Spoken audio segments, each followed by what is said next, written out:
नमस्कार, राज की बात में आपका स्वागत है। आजकल जम्मू कश्मीर में कुछ अजब सी हलचल चल रही है। उमर अब्दुल्ला परेशान हैं, उनके पार्टी के विधायक, सांसद सब परेशान हैं। कुछ सांसदों ने तो सीधे तौर पर कह दिया है, ऐसा नहीं चलने वाला है, जल्द से समझौता करो और जो वादे किए थे उसे पूरा करो, वरना हमारे एक एक नेता जेल के अंदर होंगे।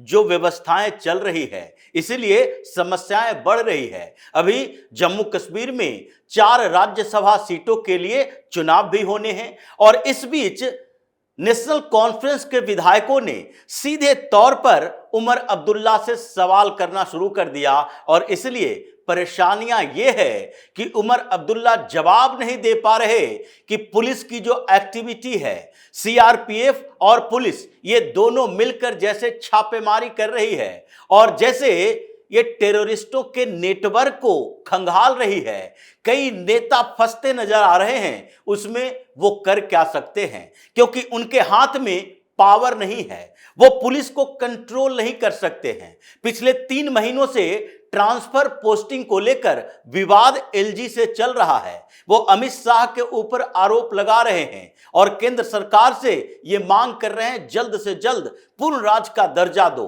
क्योंकि पूर्ण राज्य का दर्जा देने में और कोई समस्या नहीं है और न उन्हें कोई और दूसरे फायदे हैं। फायदे केवल एक ही हैं कि वो मुख्यमंत्री रहते हुए ट्रांसफर पोस्टिंग करवा नहीं पा रहे, वो अधिकारियों को अपने कंट्रोल में नहीं रख पा रहे, चीफ सेक्रेटरी उनके कंट्रोल में नहीं है, जैसे अरविंद केजरीवाल के कंट्रोल में नहीं थी। न ही डीजीपी को वो निर्देश दे सकते हैं कि इस व्यक्ति को जो गिरफ्तार किए हो उसे छोड़ दो, जिसके ऊपर पीएसए लगाए हो वो पीएसए हटा दो, जिन लोगों के खिलाफ कार्रवाई कर रहे हो उनको जेल में मत डालो, पूछताछ करके छोड़ दो। ये जो पहले से चल रहा था अब नहीं चल रहा है। इसलिए उमर अब्दुल्ला ने सीधे तौर पर कहा कि अब हम इस्तीफा देंगे।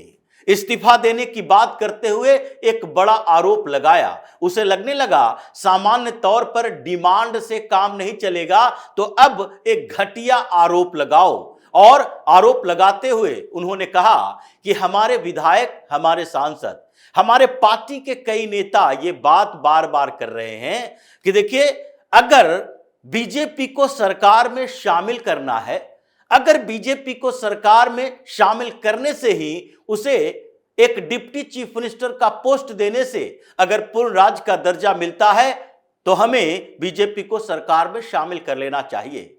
ये एक ऐसा आरोप है जो विपक्ष की पार्टियां हमेशा लगाती रहती हैं। अरविंद केजरीवाल दिल्ली में यही आरोप लगाता रहता था कि देखिए, हमारे विधायकों को तोड़ा जा रहा है, 10-10 करोड़ रुपए एक एक विधायक की बोली लगाई जा रही है। ये केजरीवाल बोलता रहा था। आम आदमी पार्टी के खिलाफ बीजेपी ऑपरेशन कमल चला रही है, लोटस चला रही है। ये सारे आरोप केजरीवाल के भी थे। कांग्रेस का कोई नेता बगावत करता है, विद्रोही होता है, उसको छोड़कर जाता है, तो ऐसी स्थितियों में भी वो यही बोलते हैं, देखो भारतीय जनता पार्टी खरीद रही है, ईडी और सीबीआई का इस्तेमाल कर रही है और इसलिए हमारे पार्टी के नेता जो डर जाते हैं, ये राहुल गांधी बोलते हैं कि जो डर जाते हैं सीबीआई और ईडी से, वो पार्टी छोड़कर चले जाते हैं। लेकिन ऐसे स्थितियों में सबसे ज्यादा डर तो सोनिया गांधी, राहुल गांधी को होना चाहिए, क्योंकि सबसे ज्यादा मुकदमे उनके ऊपर है। सोनिया गांधी, राहुल गांधी, रॉबर्ट वाड्रा, तीनों के ऊपर भ्रष्टाचार का केस चल रहा है। ईडी ने चार्जशीट दायर कर दिया है और आगे ट्रायल की शुरुआत होने वाली है, जिसमें इन लोगों को कोर्ट में पेश होना पड़ेगा।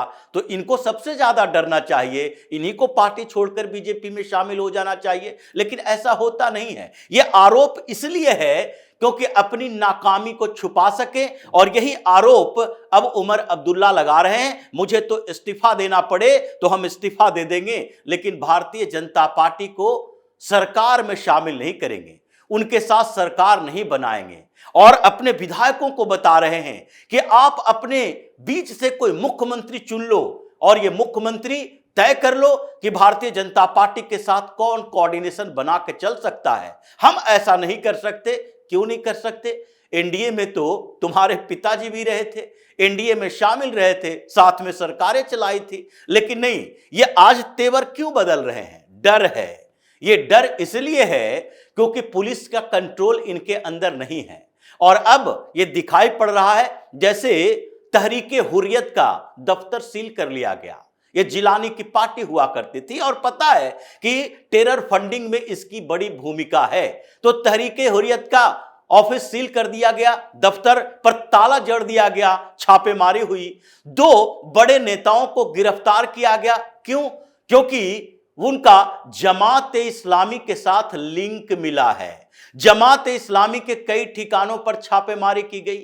यही नहीं, आम आदमी पार्टी का एक विधायक मेराज मलिक, उसे गिरफ्तार किया गया और उसके ऊपर पीएसए लगाया गया। और यही कारण है कि इन लोगों को डर लग रहा है पीएसए उसके ऊपर लग सकता है, तो नेशनल कॉन्फ्रेंस के कई विधायकों के ऊपर भी लग सकता है, क्योंकि अब हमारे पास पुलिस का कंट्रोल तो है नहीं जैसे हम मैनेज किया करते थे पहले, जब महबूबा मुफ्ती की सरकार हो या फिर मुफ्ती मोहम्मद की सरकार हो या फारूक अब्दुल्ला, उमर अब्दुल्ला या इनके दादाजी शेख अब्दुल्ला की सरकार हो। इन लोगों ने अब तक किया क्या? पाकिस्तान के साथ सॉफ्ट कॉर्नर होता था, लोगों को भड़काया करो और फिर उसके साथ आतंकवादी नेटवर्क को चलाने के लिए जो फैसिलिटी चाहिए वो उपलब्ध कराने वाले लोगों को क्रांतिकारी बनाकर रखो, उन्हें सोशल एक्टिविस्ट बताओ और उन लोगों को इंटेलेक्चुअल माइंड बताओ जो कि कश्मीर के लोगों को भड़का के पाकिस्तान के समर्थन के नारे लगवाते हैं। पत्थरबाज गैंग को एक्टिव करने वाले उन लोगों के खिलाफ कोई कार्रवाई नहीं करो, जबकि सबूत आपके पास है कि इस गांव के इस घर में आतंकवादी पनाह ले रहा है, लेकिन फिर भी आतंकवादियों को तो उसके खिलाफ तो कार्रवाई करना मजबूरी है, वो तो की जाती थी, लेकिन उस घर के लोगों के खिलाफ कार्रवाई नहीं की जाएगी, उसके आसपास के लोगों के खिलाफ कार्रवाई नहीं की जाएगी, क्योंकि उन लोगों ने पनाह दी और इंफॉर्मेशन तक नहीं दिया। लेकिन उन लोगों के साथ अच्छे व्यवहार, उसे गिरफ्तार नहीं किया जाता था, आज वही हो रहा है। तो घाटी के क्षेत्र में जहां पर कभी हिंदुओं को भगाने के लिए इन लोगों ने जिहाद किया था, और उस समय जो फारूक अब्दुल्ला मुख्यमंत्री हुआ करते थे, जब कश्मीर से हिंदुओं को भगाया जा रहा था तो उस समय छुट्टी मनाने के लिए लंदन गए हुए थे कि नहीं नहीं, मेरी कोई जिम्मेदारी नहीं है। आज इसकी हेकड़ी निकल रही है, शाह का कंट्रोल है, विधायक अनकंट्रोल हो रहा है, क्योंकि मेराज मलिक अगर गिरफ्तार हो सकता है तो नेशनल कॉन्फ्रेंस का भी विधायक गिरफ्तार हो सकता है, और उसके ऊपर भी पब्लिक सेफ्टी एक्ट पीएसए या फिर एनएसए लगाया जा सकता है, जैसे कि मेराज मलिक के ऊपर लगाया गया। 2 साल तक के लिए बुक हो गया, उसकी सदस्यता भी खत्म होगी। संजय सिंह गया था सपोर्ट करने के लिए, उसे भी वही हाउस अरेस्ट कर लिया गया और उसके बाद छटपटाता हुआ वहां से भाग कर आया कि ऐसा ना हो कि मेरे ऊपर भी कुछ ऐसा चार्ज लग जाए जिसके कारण जम्मू कश्मीर से बाहर न निकल पाए, बल्कि उन्हें के जेल में पड़े रहना पड़ जाए। और यही स्थिति कश्मीर की घाटी के क्षेत्रों में है। उमर अब्दुल्ला इस्तीफा की बात, इस्तीफा का पैतरा और भारतीय जनता पार्टी पर यह घटिया आरोप इसलिए लगा रहे हैं कि एन केन प्रकारेण भाजपा के ऊपर दबाव बने, पीएम मोदी और अमित शाह के ऊपर दबाव बने, और फिर वो कैसे भी पूर्ण राज्य का दर्जा दे दे, पुलिस हमारे कंट्रोल में आए और जितने जिहादियों को, जितने लोगों को, ये टेरर सिंपैथाइजर को, टेरर फंडिंग में सहयोग देने वाले को अभी 2019 के बाद गिरफ्तार किया गया है, उनके ऊपर चार्जेस लगे हैं, जो छापेमारी हो रही है उन सब से उन्हें बचाया जा सके। और यही पैतरा उमर अब्दुल्ला का रहा है। लेह हिंसा और उसके बाद जम्मू कश्मीर में जो आग लगी है और उसके बाद से धीरे धीरे एक्टिविटी बढ़ी, इन लोगों को इनके हौसले थोड़े बुलंद हुए थे।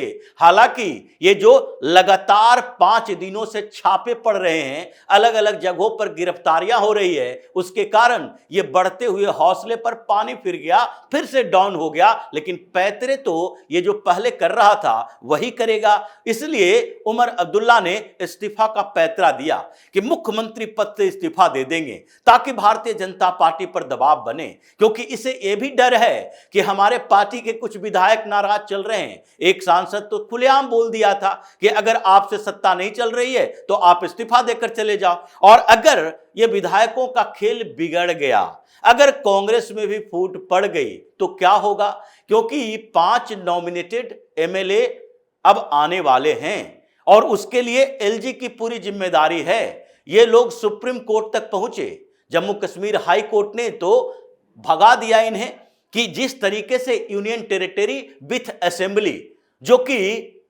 दिल्ली में था, पुडुचेरी में है और उसके बाद ये जो जम्मू कश्मीर में है, सब जगह के नियम एक ही हो सकते हैं। जैसे अल्डरमैन की भूमिका यहां पर काउंसिल में, एमसीडी में दिल्ली में थी और इसके लिए सुप्रीम कोर्ट तक केजरीवाल गया, लेकिन उसकी नियुक्ति एलजी कैबिनेट के सलाह से नहीं बल्कि अपने तरीके से कर सकते हैं। वही स्थिति वहां पर है और यही स्थिति पैदा हो गई है, जिसके कारण 5 विधायक भारतीय जनता पार्टी के जुड़ जाएंगे।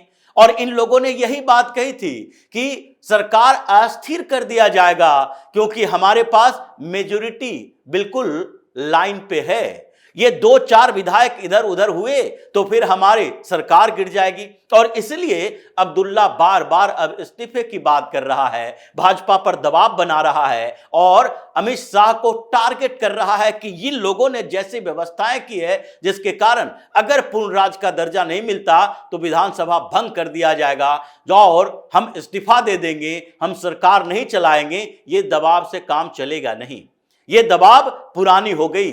ये बार्गेनिंग, ब्लैकमेलिंग पाकिस्तान का नहीं सहा गया तो ये अब्दुल्ला का क्या सहा जाएगा। ब्लैकमेल बहुत हो गया, अब सीधे एक्शन की बारी है। इसलिए जम्मू कश्मीर में जो पूरा नेटवर्क तोड़ा जा रहा है, इन लोगों को अब डर लग गया है। ये गुपकार गैंग को लगने लगा है कि हमारे ऊपर भी अब छापे पड़ने वाले हैं। ये एनआईए, सीबीआई इंक्वायरी जो चल रही है, ये पुलिस और पारामिलिट्री फोर्सेस के छापे पड़ रहे हैं। वो हुर्रियत और जमात के खिलाफ सिर्फ नहीं है, एनसी और पीडीपी के खिलाफ भी है, क्योंकि इनके भी कई नेताओं का नाम चल रहा है जो कि इन लोगों के साथ मिलजुल कर कश्मीर में अराजकता पैदा करते रहे, पत्थरबाजी करवाते रहे और वहां टेररिस्टों का अड्डा बनाए रखे।